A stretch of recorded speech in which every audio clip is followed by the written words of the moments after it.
that like how do you go about time travel in your books? Because I know a lot of people take different takes on it. Okay. Well, this is a little bit different. This is not the typical, Bill and Ted's Yeah. Fabulous Adventure or anything like Yeah. that, or even it's a bit closer to Doctor Who, but the difference Hmm. here is the people that are in this series right now can only go forward, they can't go back.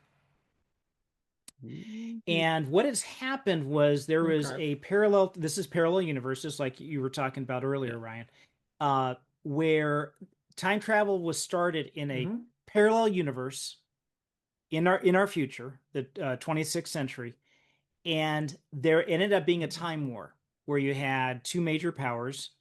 One major power was losing the a war against the other, and so it went back in time and basically went to assassinate the leader that started their country. I don't know who that would be for Australia. I'm ashamed to say I do not know Australian history as well as I should know, but it would be like George Washington. Somebody goes back and Mm. kills George Washington or a Yeah. key figure in the American Revolution, Mm. Yeah. and then the other country said, "I don't think so."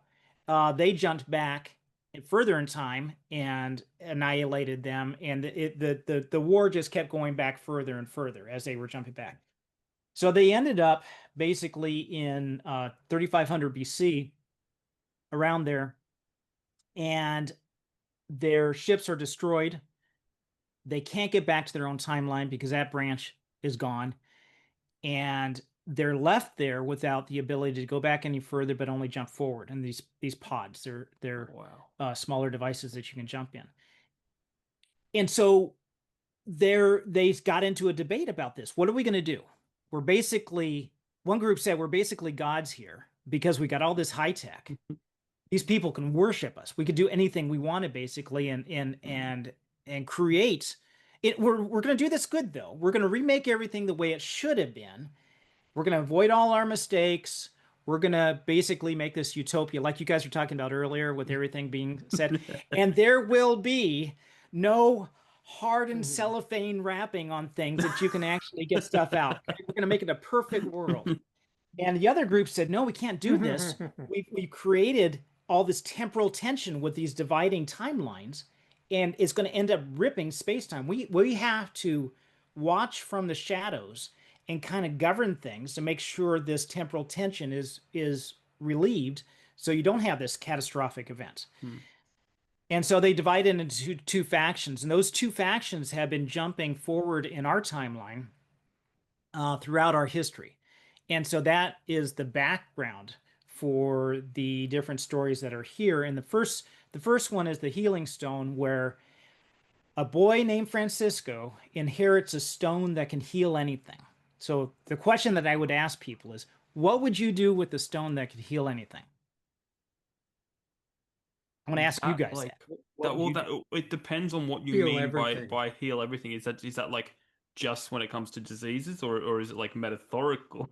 Like Oh, there you go. like That's a like good like question. So you know like this is just physical human diseases, injuries, and it needs to come in contact with the person that it is healing. okay. Okay. Um well my first instinct would be hang out at a hospital for a day. Just There you go. like um watch my back because Big Pharma might come for me. There, You know? Um, no, that's excellent. Because really cool. Well, that's the thing. Like, if you heal everything, then pharmaceutical companies, Yeah, medicine, no one's going to be developing new mm, medical treatments because you've got this stone that can yeah, heal everything. So maybe I my first instinct was, yeah, heal everyone, but maybe you do it in secret kind of thing. Like yeah, maybe you put like a um I don't know, you just keep an eye out for certain people that, get sent yeah, home from the hospital and then you follow them and then you heal them. right. Or especially in America yeah. where there's not free health care, you could just heal the poor, and Mm. let the rich pay for it because, that way they're not stopping the progress of medicine. Ah. Right. Yeah. So that you guys are hitting the nail on the head. That's what Francisco did. His uncle wanted to just basically do it for money. He'd be hired Yeah, out because his uncle wanted the stone too. But Francisco's father said, heal as many as you can in secret so it doesn't get taken away. And he Yeah. also gave him another warning. He said, do no harm lest you break the charm. So the idea was that if he hurts anybody, the stone will break. And Francisco was scared that it would even reverse and put back on Yeah. him anything that he'd been healed from. Like he got burned, it was healed, or he got a broken arm, it was healed, and things like that. He thought all of a sudden that's going to be manifested. But without giving too much away in the story, Francisco finds out his father was wrong.